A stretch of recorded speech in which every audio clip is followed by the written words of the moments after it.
Chapter 11, Releasing the Real Self.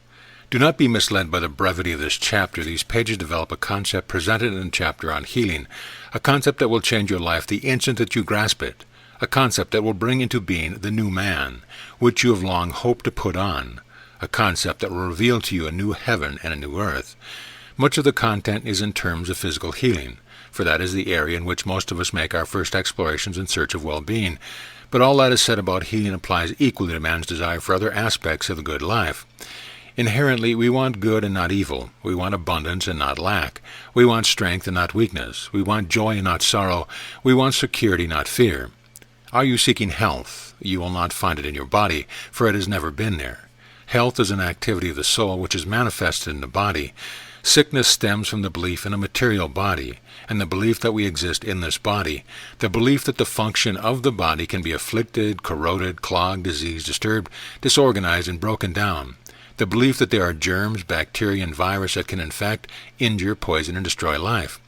Are you afraid of what may happen to your body? Then you need to change your relationship to it. If you believe that your life began when you entered your body, you also believe that your body can be crippled, emaciated, and diseased, and that your life can die. But if we were living inside our bodies and bound by the ills and sufferings that flesh is subject to, our efforts at healing would be hopeless and futile. It is because we are living outside our bodies that they can be healed. But there is something vastly more important than this. If we were living inside these physical bodies, as the materialist would have us believe, we should die when the body died. Our hope of immortality could not be fulfilled. Do you believe that you have a life of your own? If you do, then again you limit your life. Jesus said, "Whosoever liveth and believeth in me shall never die." Do you see how this changes the picture? Whoever enters into and shares his quality of life or consciousness shall never come to the end of life, shall never experience a decomposition of life, regardless of what happens to the physical body. If we have the life of God, our continuity is assured. We heal disease by the understanding that the body is in life, rather than by the belief that life is in the body. The lesser is always in the greater. There is a natural body, which in a divided consciousness belongs to the lower or material plane, and is subject to its destruction and limitation.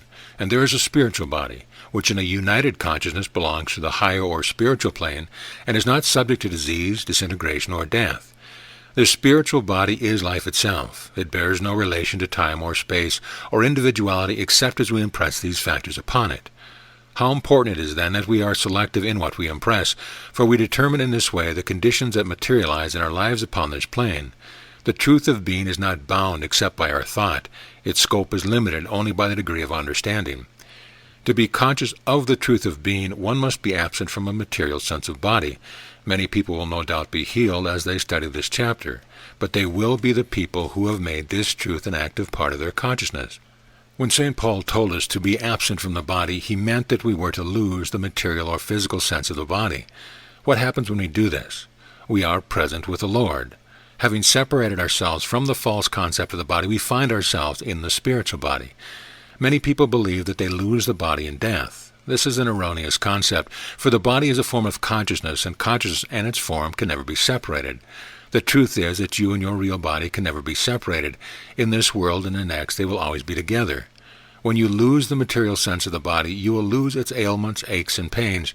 You are no longer concerned about it or any of its functions. In fact, you will have no more fear about it than what may happen to it. You are beginning to experience the freedom that Jesus referred to when he said, "Take no thought for the body." St. James said, "Many are sick and weakly among you, not discerning the Lord's body, not having the spiritual sense of life." These words obviously imply that the spiritual sense of life is essential to health and strength. Jesus said, "He that loses his life shall find it." When we lose our material sense of life, we find the spiritual life. Healing is accomplished not by exchanging one body for another body, but by allowing the spiritual body to take its rightful place. When we understand that the body is a form of consciousness and not a material entity, we shall see that there is nothing to heal.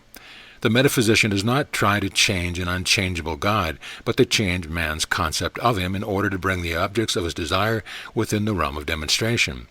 The belief in a material universe is the cause of all our problems and ills. We solve the problems and cure the ills by changing our belief. The spiritual healer does not change one bodily condition for another.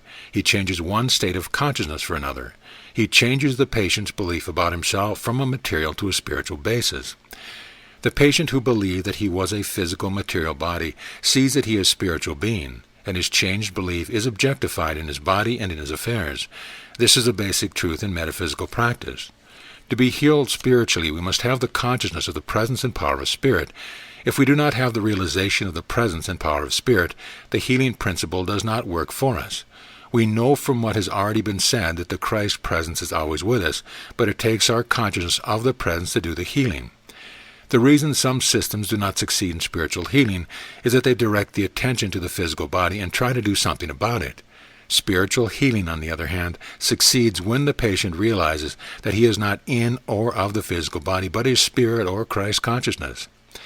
In spiritual healing, we take the position that God is the only presence and power in the universe, the one and perfect life of all being, and we hold the position against all comers, against every appearance, belief, or suggestion that seems to deny it. We face any and every form of evil with Jesus' words, "Thou couldst have no power at all against me, except it were given thee from above." And this power has never been given to evil. Evil in any form has no power except that when man gives it eyes to see it, ears to hear it, lips to speak with, and a body to act with. There are many valuable things in this book, but the thought in the preceding sentence is the one of the most value.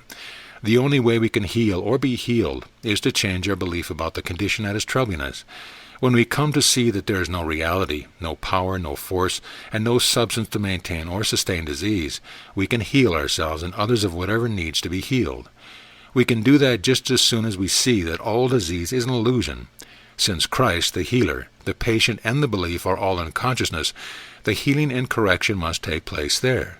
So we, as healers, treat ourselves for what the patient believes is wrong with him.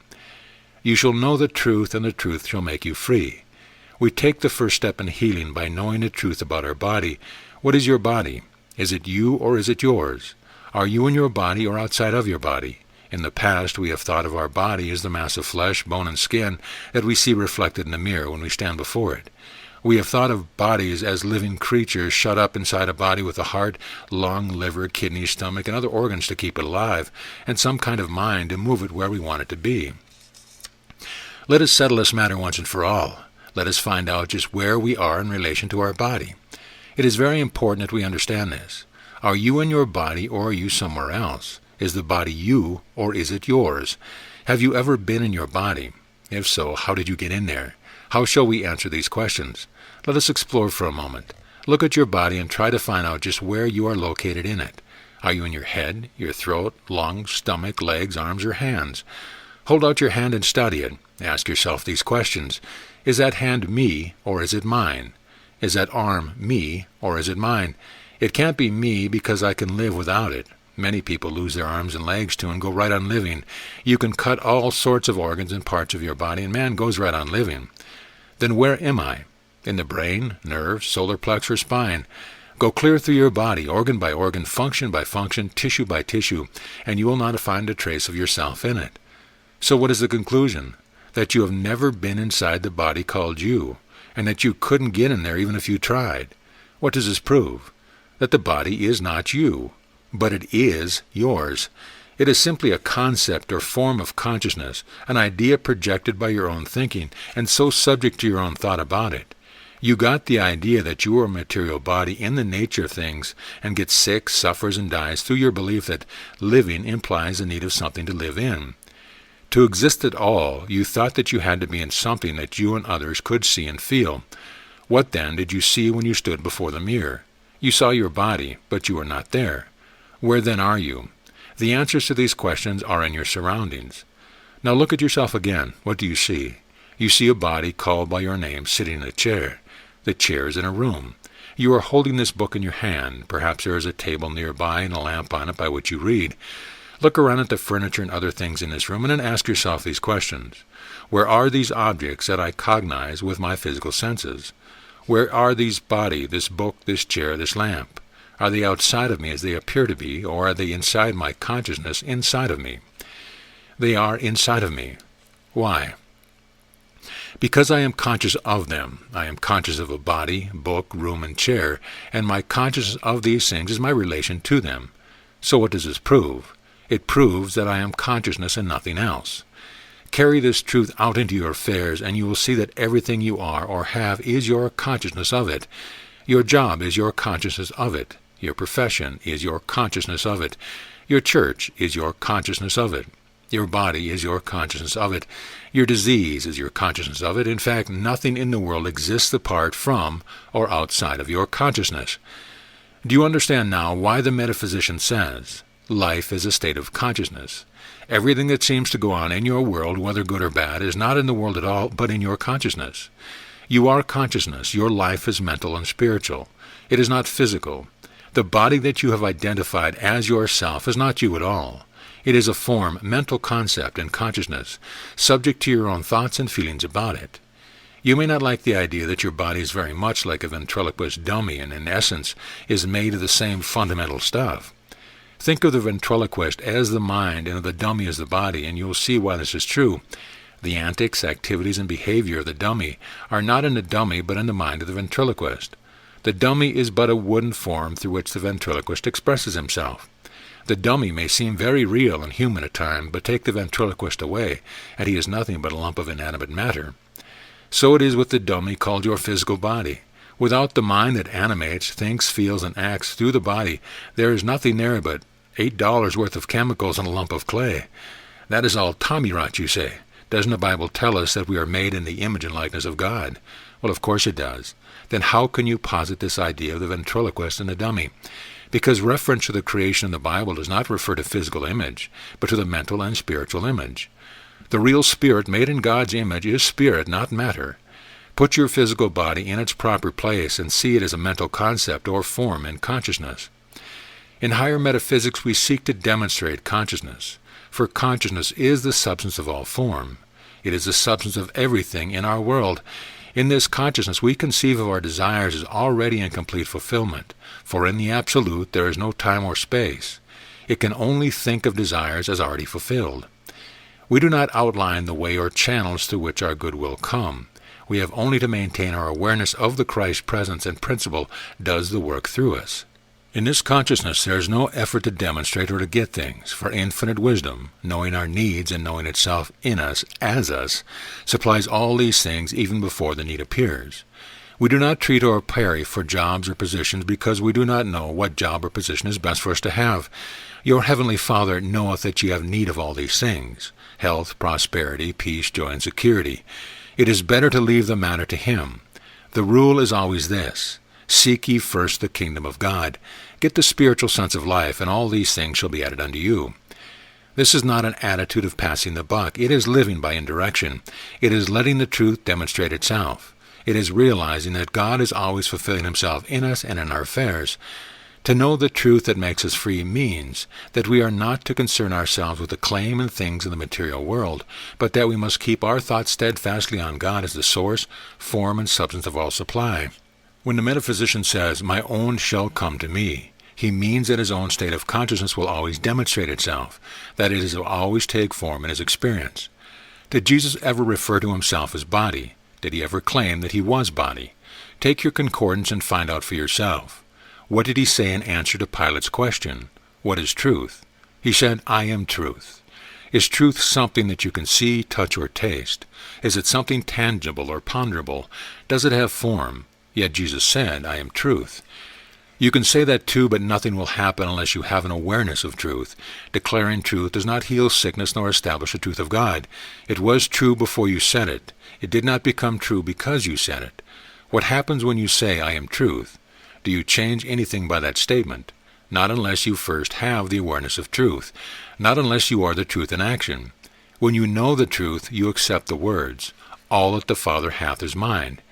Yet in my flesh shall I see God. Do you believe this? Does your conscious mind grasp it? What does the Bible say? His flesh shall be fresher than a child's. He returneth to the days of his youth. How can this be? How can old, tired, and sick bodies become fresh as a child? How shall we see God materialized in the flesh? By realizing that we are not confined to a body, by knowing that we have never been in a body. Have you had a glimpse of the real self, the spiritual self, as detached from the physical body, but controlling it and determining in every respect its health and condition? The spiritual body is perfect in every detail. The material body manifests its perfection when we let it do so. when we live in the consciousness of this perfection. When we meet the shadow of dimming sight with the consciousness of the perfection of the spiritual vision, the false claim is dissolved. The body is not you, it is yours. You, the real self, determine when it manifests. Speak to it with authority. In Isaiah we find this promise. So shall my word be that goeth forth out of my mouth. It shall not return unto me void, but it shall accomplish that which I please, and it shall prosper in the thing whereto I send it.